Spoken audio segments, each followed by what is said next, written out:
फलाह मिल्लत Urdu Arabic school के ज़ेर तमाम ये मुशायरा, नेशनल एजुकेशनल सोसाइटी के ज़ेर तमाम ये मुशायरा।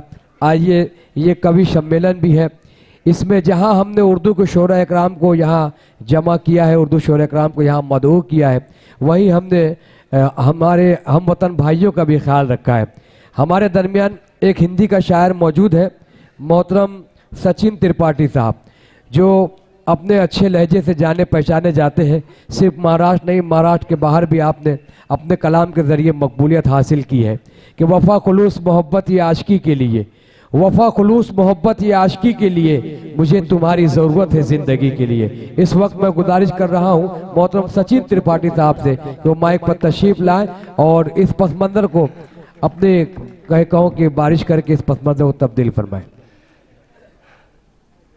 देखिए, सबसे पहले तो मैं आपको बता दूं कि मैं एक हास्य कवि हूं। तो अपने को क्या है कि जब हास्य कवि जो होता है, जब तक ताली नहीं बजती तब तक जोश में नहीं आता। ताली बजाकर तो ताली बहुत जरूरी है अपने लिए। और मेहरबान कद्रदान साहेबान, भाईजान परेशान हैरान, नेता और इंसान, बीवी से परेशान, आप सभी को सचिन त्रिपाठी का प्यार वाला सलाम। वाह भाई वाह वाह। और एक चीज कि साहब, मैं अंडे से निकला अभी भी नया नया कवि हूं। अंडे से निकला नया नया कवि हूं, इसलिए मेरी किसी भी गलती को क्षमा कर दीजिएगा। और मेरा बदला पड़ोस में लीजिएगा। क्या बात है, वाह साहब, आप लोगों से भी क्षमा है। मैं अंडे से निकला नया नया कवि हूं, तो मेरी गलती को क्षमा कर दीजिएगा, मेरा बदला पड़ोस में लीजिएगा। मैं अपनी बीवी को हमेशा हल्की हल्की चप्पलें पहनाता हूं। मैं अपनी बीवी को हमेशा हल्की हल्की चप्पलें पहनाता हूं। मैं ही खाता हूं। क्या बात है, अच्छा है, वाह वाह वाह वाह वाह। मैं ही खाता हूं। बहुत अच्छा है भाई। हमारे देश में जिस तरह से जनसंख्या बढ़ रही है, आपने देखा होगा कि अपने भारत की जनसंख्या बहुत तेजी से बढ़ रही है। मतलब अमेरिका में ऐसा नहीं है, वहाँ की जनसंख्या बहुत कम है। अमेरिकन लोग कम है, अपने एशिया के लोग, चाइनीज़ है, पाकिस्तानी है, इंडियन है, ये वहाँ पे जॉब करते हैं। तो बहुत दिनों से विचार विमर्श चल रहा था। बराक ओबामा ने कहा कि भाई ऐसा क्या किया जाए कि हमारा अमेरिकन जनसंख्या बढ़े। तो उन्होंने सीधे लालू जी से संपर्क किया। अच्छा, उन्होंने सीधे लालू जी से संपर्क किया, साहब कि कुछ ऐसा बताइए कि हमारे देश की जनसंख्या बढ़े, कुछ ऐसा बताइए कि हमारे देश की जनसंख्या बढ़े। तो लालू जी ने उनसे कहा कि मेरे खून की 2 बूंद ले जाओ, मेरे खून की 2 बूंद ले जाओ, पानी में मिला दो और सबको पिलाओ। मेरे खून की 2 बूंद ले जाओ, पानी में मिलाओ, सबको पिलाओ, फिर देखना क्या होगा। तो साहब ओबामा जी अपने देश गए, उन्होंने पानी में मिलाया और एक सिरप बनाया, उसका नाम रखा लालू टॉनिक। एक सिरप बनाया, उसका नाम रखा लालू टॉनिक। तो नॉर्मल आदमी ऐसे पी नहीं रहा था, तो उन्होंने विज्ञापन किया कि निसंतान दंपत्ति ना हो परेशान। वाह। निसंतान दंपत्ति ना हो परेशान, लालू टॉनिक करेगा उनकी मुश्किलों को आसान। क्या बात है, वाह। साहब, ताली बजती रहनी चाहिए, तभी जोश आएगा मेरे को। बहुत अच्छे बात। निसंतान दंपत्ति ना हो परेशान, लालू टॉनिक करेगा उनकी मुश्किलों को आसान। नियमित रूप से लालू टॉनिक का सेवन कीजिए, बुढ़ापे में भी चुन्नू मुन्नू का मजा लीजिए। क्या बात है, वाह वाह वाह वाह। नियमित रूप से लालू टॉनिक का सेवन कीजिए, बुढ़ापे में भी चुन्नू मुन्नू का मजा लीजिए। आज का दिन हमारे बड़ा अहम है, 14 फरवरी है, वैलेंटाइन डे है। तो आज के ठीक 6 साल पहले मैंने अपनी बीवी को प्रपोज किया कि क्या तुम मेरे साथ 7 जन्म का बंधन निभाओगी, क्या तुम मेरे साथ 7 जन्म तक रहोगी, 7 जन्म मेरा साथ निभाओगी। 1 साल तक मैं सोचता रहा कि साहब, मैं दुनिया का सबसे खुशनसीब पति हूं कि मुझे ऐसी बीवी मिली।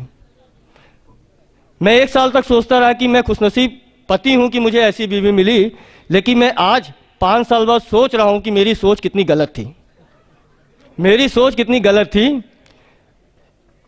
अब शादी कैसे हुई, मेरी ये कविता आप सुनिएगा, ये कविता आपके दिल में छुएगी और हर लाइन में आप ताली बजाने के लिए मजबूर होंगे। मैं नहीं कहूँगा, आप खुद ताली बजाएंगे और जैसे जैसे मेरा उत्साह बढ़ेगा आपकी तालियों से, वैसे वैसे कविता का छाता जाएगा मजा। ये कविता अपने आप में कहानी है। पहले मैं बता दूं, कि मैं जिस समाज से आया हूँ तो वहाँ पर जो शादी होती है तो फेरे लिए जाते हैं, हवन के चारों ओर 7 फेरे होते हैं, जयमाला होता है, फिर गाना बजाना होता है, बहू को मुंह दिखाई दी जाती है कि बहू कैसी है क्या है। तो ये पूरी कविता है कि हमारी शादी कैसे हुई। मल्लिका शेरावत से हो गया हमको प्यार।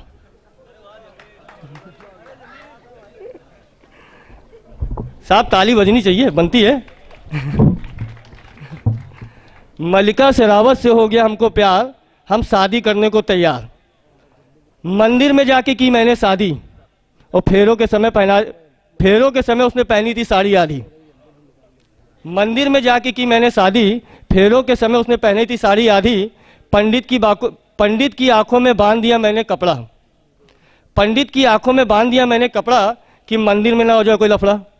बहुत अच्छे भाई, वाह वाह। पंडित की आंखों में बांध दिया मैंने कपड़ा कि मंदिर में ना हो जाए कोई लफड़ा। अपनी पत्नी के साथ हम घर आए, प्राचीन सभ्यता को पुनः जीवित देखकर घरवाले चकराए। प्राचीन सभ्यता को पुनः जीवित देख घरवाले चकराए। अम्मा दौड़कर दूसरे कमरे से साड़ी लाई कि बहू को पहना दो पहली बार आई, बहू को पहना दो पहली बार आई। बापू का मूड लग रहा था उखड़ा उखड़ा। बापू मेरे पिताजी, क्योंकि हम लोग पंडित हैं, हमारे यहाँ दहेज ज़्यादा चलता है। हमारे यहाँ की एक बड़ी विचित्र चीज़ है कि दहेज लिया जाता है। तो बापू का मूड लग रहा था उखड़ा उखड़ा।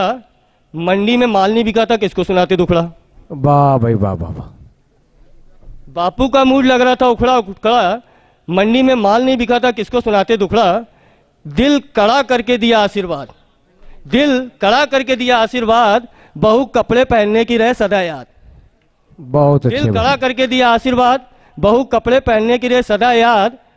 बहू ने रखा था घर में पहला कदम। होता है बीवी आती है, बहू आती है तो घर में पहला कदम होता है। बहू ने रखा था घर में पहला कदम, मोहल्ले वाले कह रहे थे देखो सचिन लाया देसी बम। बहुत अच्छे भाई। बहू ने रखा था पहला कदम, मोहल्ले वाले कह रहे थे देखो सचिन लाया है देसी बम। दूसरे दिन था घर में गाना बजाना, रस्म होती है जिसमें गिफ्ट दिया जाता है बहू को, दूसरे दिन होता है गाना बजाना। बहू ने रखा था घर में पहला कदम, मोहल्ले वाले कह रहे थे देखो सचिन लाया देसी बम। दूसरे दिन था घर में गाना बजाना, मकसद था बहू का मुंह रिश्तेदारों को दिखाना। वाह। मकसद था बहू का मुंह रिश्तेदारों को दिखाना। ले देकर हो रही थी पूरी रस्में, ले दे के हो रही थी पूरी रस्में। इसकी पत्नी की शक्ल मत देखना। क्या बात है। इसकी पत्नी की शक्ल मत देखना, खिला के आई थी अपने अपने मर्दों को कसमें। वाह वाह वाह। और जो भाई उम्र में मुझसे बड़े थे, जो भाई उम्र में मुझसे बड़े थे, वो भी देवरों वाली लाइन में खड़े थे। वाह भाई वाह वाह वाह। जो भाई उम्र में मुझसे बड़े थे वो भी देवरों वाली लाइन में खड़े थे। साहब तालियां कम बज रही है। ताली नहीं बजती तो मजा नहीं आती है। लाइनें अच्छी ना हो तो बताइए। जो भाई उम्र में मुझसे बड़े थे वो भी देवरों वाली लाइन में खड़े थे और भाभी भाभी कहकर गाल छू लेते थे, भाभी भाभी कहकर गाल छू लेते थे। और क्या सटीक हाथ मारा है, मोहल्ले के बुढ़े कहते थे। बहुत अच्छे। क्या सटीक हाथ मारा है, मोहल्ले के बुढ़े कहते थे।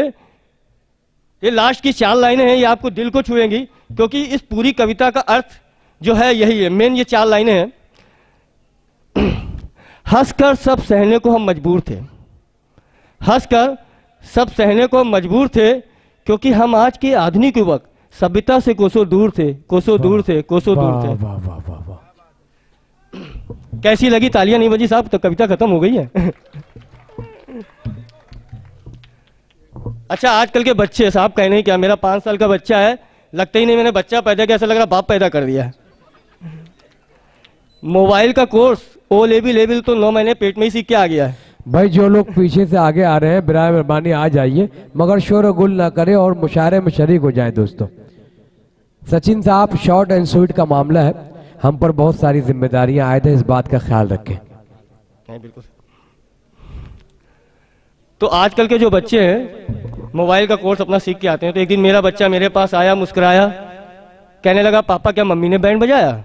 जी। कहने लगा पापा क्या मम्मी ने बैंड बजाया? मैंने कहा नहीं बेटे ऐसी बात नहीं है, जहरीले कीड़े ने काटा है। मैंने कहा ऐसी बात नहीं, जहरीले कीड़े ने काटा है। कहने लगा पापा उंगली छपी है तो चाटा है।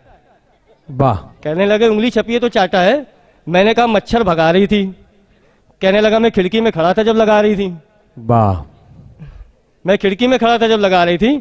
मैंने कहा बाप ये पकड़ 50 का नोट, किसी और से मत कहना, अड़ोसी पड़ोसी से मत कहना। कहने लगा बाबा तो 100 का नोट देते हैं, चुप रहना। धन्यवाद। वाह वाह वाह।